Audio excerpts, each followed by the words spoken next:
Okay, I think we'll go ahead and start. Very good morning, everybody, and good evening, Margaret.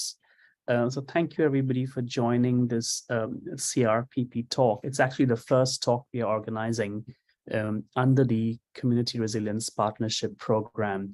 A bit about the program, though most of you are aware of it, it is actually a program that was organized, established by ADB in close partnership with the International Institute for Environment and Development and Huairou Commission. It was launched at COP26 and is slowly gaining momentum. The whole idea of the program is how we can really scale up our investments in climate adaptation at the local level, specifically investments that address the nexus between climate risk, poverty, and gender. I think from my perspective, the program is important because of two reasons. One is, we do know that climate risk is to some extent largely shaped at the local level because of, underlying drivers of vulnerability, gender norms, etc. But also if we see countries in our region, increasingly the climate policies are looking at how to devolve climate functions and responsibilities more at the local level, which means we need to work with subnational governments, local governments, to really see how we can help them scale up climate actions at the local level. That's the first point. And the second point for me is that through this program, we are really looking at how we can take local solutions at scale and really look at investments around local solution. And this is important because at the end of the day, we know there are large gap in financing climate adaptation globally. So if we can help a country scale up their investments at local level, then of course it benefits the people who need the support the most. And lastly, for me, it's also important because we realize that this agenda is so big that it's not possible just to do these things by ourselves, and we need to really establish and foster partnerships, including partnerships with subnational governments, local governments, civil society organization, grassroots women's groups, partnership with local private sector, if we really want to take this agenda to scale. So these are some of the real issues which kind of sets the CRPP as a program. I'm very delighted to have with us today as a first speaker of CRPP Talks, Margaret Arnold, who is the World Bank's global lead on social dimensions of climate change.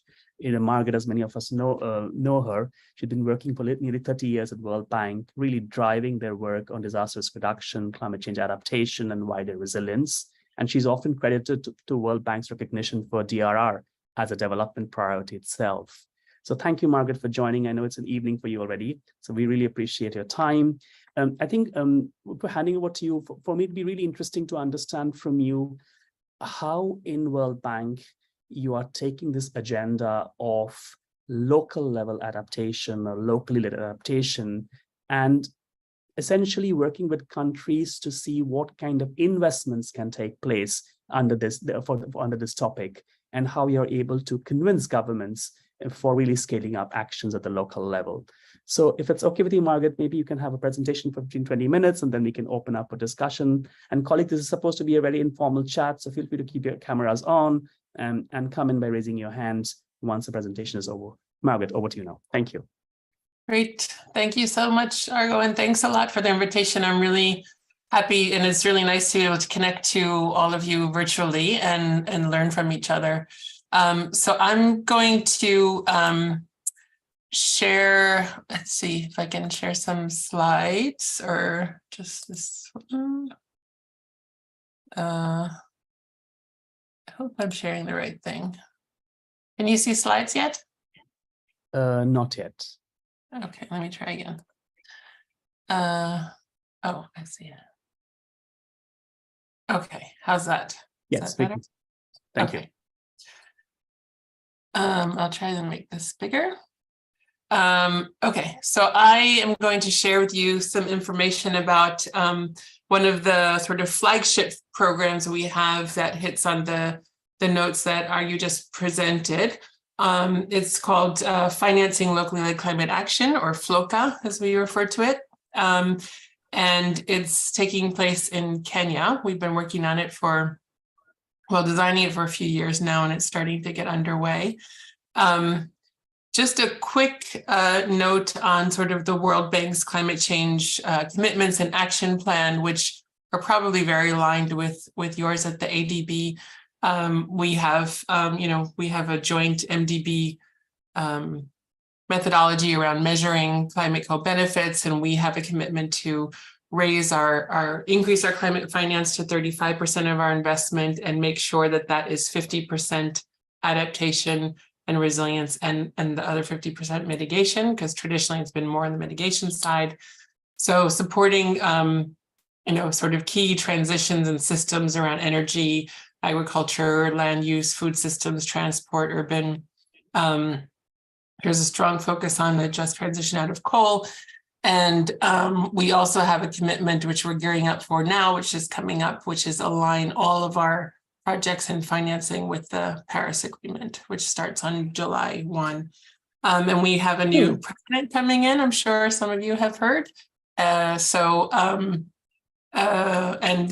been put pressure on the bank from our shareholders to do more on climate. So hopefully there will be even more.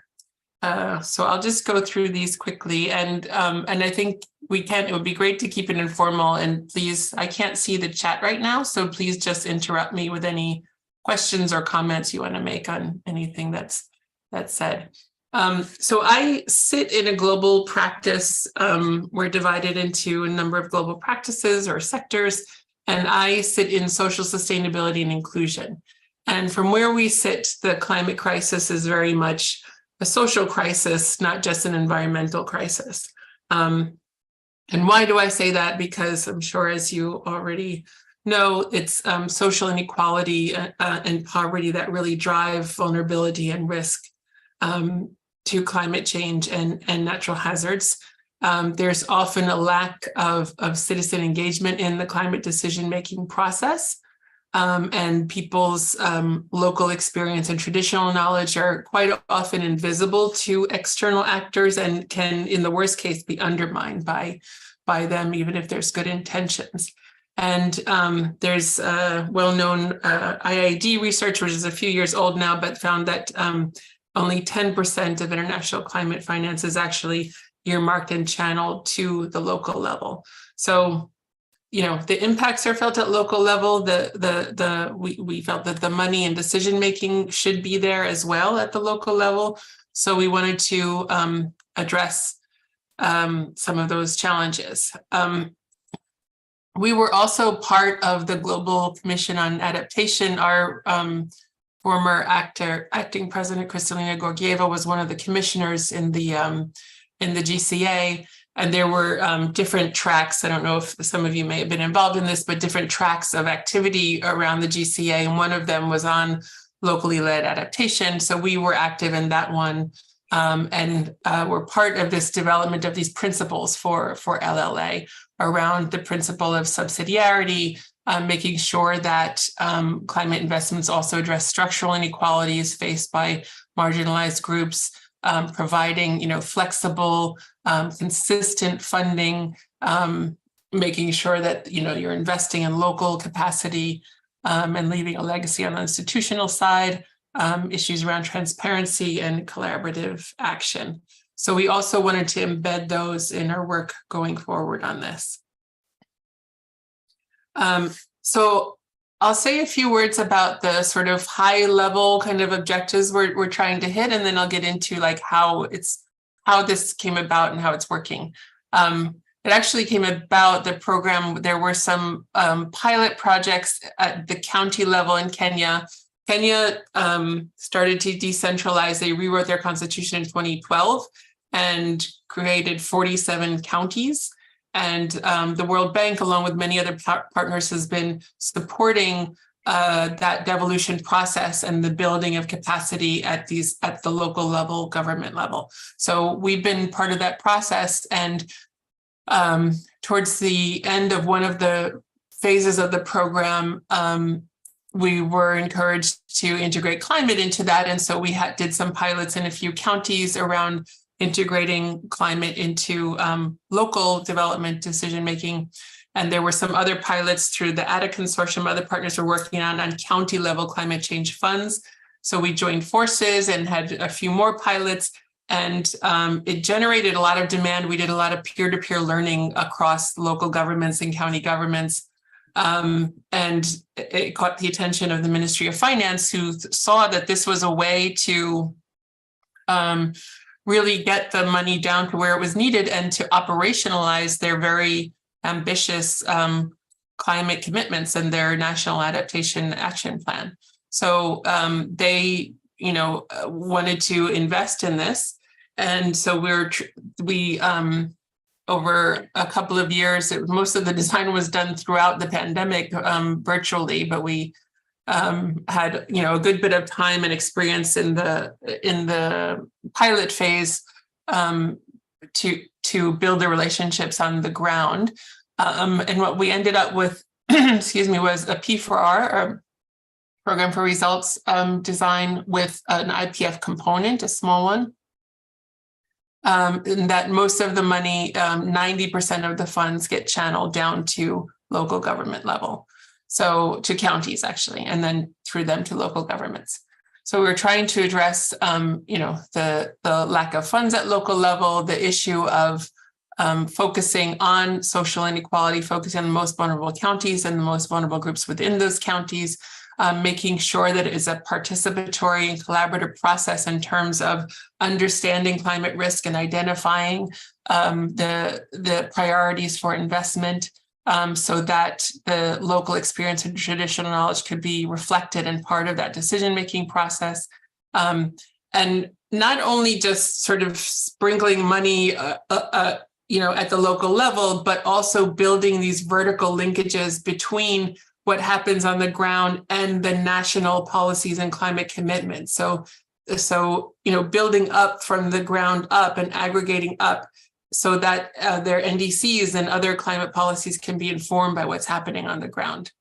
And another issue was just, which I'll get into, is just around trying to crowd in other sources as the national level capacity to absorb and manage effectively climate change builds. It can encourage crowding in of other sources of climate finance.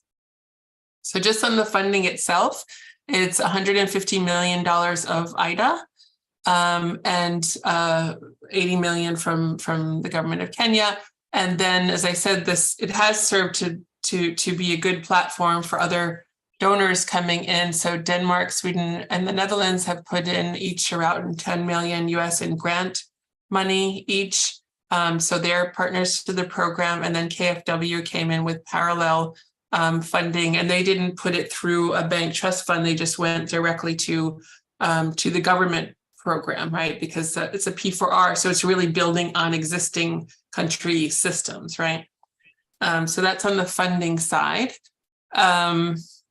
There's, I think I can get into, it's basically, okay, so the IPF component is small, it's only 10% of the funding, and that focuses on national level agencies. The program sits in the Ministry of Finance and the National Treasury because they have a unit whose mandate is to mobilize and manage climate finance.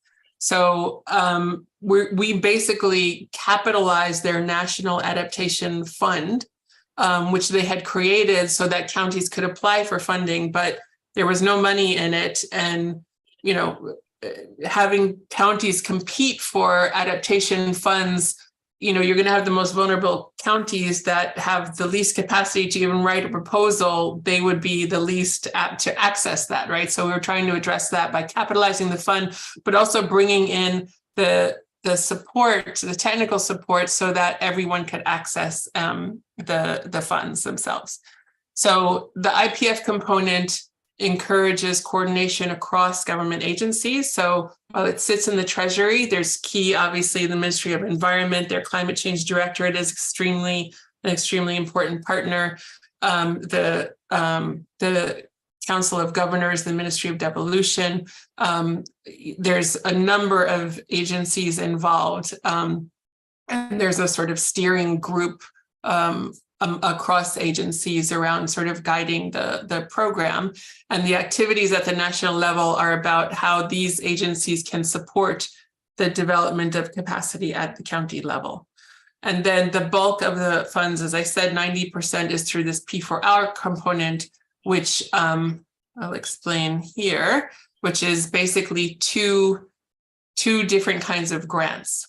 So one is called an institutional grant, basically, and that's about $100,000 US. And the bar, P4R, you have to meet access conditions to get this funds, right? And so the bar for accessing the institutional support grant is relatively low, right? Counties have to have their climate change legislation passed, their county level climate change unit in place, environmental officer in charge of climate change. So it's sort of just the basic things you need on paper. And then also they do undertake this participatory climate risk planning process, which I'll explain in a little bit. So they get the 100K to put all this in place and then undertake this process, which then these plans get aggregated up to county level resilience action plans. And that unlocks the investment grant, which could be at the moment with the funds we have now, an average across counties of about 1.2 million per year. And the 100K is per year also. So the investment grant it could be anywhere, because it is P4R, there's performance, there's performance criteria. So it could be anywhere from 600,000 to up to 2 million US. And there's also, we try to sort of have a scale of vulnerability in order to have a ranking, an index of vulnerability of the counties. And we just use poverty basically as a proxy for climate vulnerability for that, but we're working on some resilience metrics as well. But anyway, so that the investment grant then unlocks funds the action plans that were developed by the local governments and counties with their citizens. So that's the sort of basic design. And the heart of this process, as I said, is this participatory climate risk assessment and action planning process, which starts with just going down to communities and wards, sensitizing and talking to people about what they're experiencing in their day-to-day lives and doing local climate risk assessments. And these get aggregated up to ward and then county level climate resilience investment plans. And there's an iteration of sort of these, because aggregating up, it's not like we would think of a community-driven development program where you just hand over a grant and the community decides what they want to do with it, right? Because we do want to make sure that it's informed by the latest climate science and that it is actually, not encouraging maladaptation. So communities might not get everything they want, because if every community wants to drill, X number of boreholes, that's probably not going to work out well for everybody, right? So we, and this is, we haven't gotten to this part yet. It's going to be the tricky part, I think, doing this iteration as you aggregate up to see, picking up sort of the higher level investments where you might need to, say, pool resources across counties or do them at a higher level. What can be done? You have to think of the level of subsidiarity also. And there's other investment programs at the bank, like there's a watershed program that's investment, I think it's an IPF that's being developed, that we could use this same process then to say, identify investments that need to take place at a watershed level, and then they can take that in that program, right? So I think this process can serve a number of purposes. But that's essentially the heart of it. And we did I'll say when we were developing the program, we got a bit of pushback internally. It wasn't an easy program to get approved in the World Bank. And I'd be interested to hear if you face these issues as well. But internally, we were, first we got, why are you social people doing a climate change program? And then we got, in Kenya, climate is a water issue. So this just should really be a water project, or this should be an agriculture project, or a DRM project, or whatever, X sector, just put in, fill in the blank. And we were saying, no, this is about building systems and relationships and putting in place these country systems so that, and not taking any particular, not being prescriptive around sectoral or technocratic solutions, right? This is around, each community is going to have their own vision of what safety and resilience mean. And what they need is going to vary because the geography is very varied throughout this large country. So, but, they were saying, but we're not giving you, X million dollars to sell me a system or, or process. Like, what are we going to see at the end of this? So we, went through our research and identified sort of like what are sort of key entry points. And we had done analysis prior to this around CDD programs and its contribution to climate and disaster resilience. And, so we sort of came up with a menu of what communities typically might want to do, right? So that they could see tangible things that would come out of this, but not saying like this is what each community is going to do. So these were sort of the buckets that we laid out in terms of, sort of nature-based solutions or small works or, organizational things around DRM, preparedness, things like that. So they're all different sort of key entry points so that we gave some indication of what the funds could be used for. And then maybe just to wrap up to say where we are so far, because we are in the beginning, but, some early wins, I guess, are that, prior to this program, only 5 of the counties had climate change acts, and now 45 of them do. There's 47 counties. So they've almost all met the access conditions. They've all now received their initial institutional grant.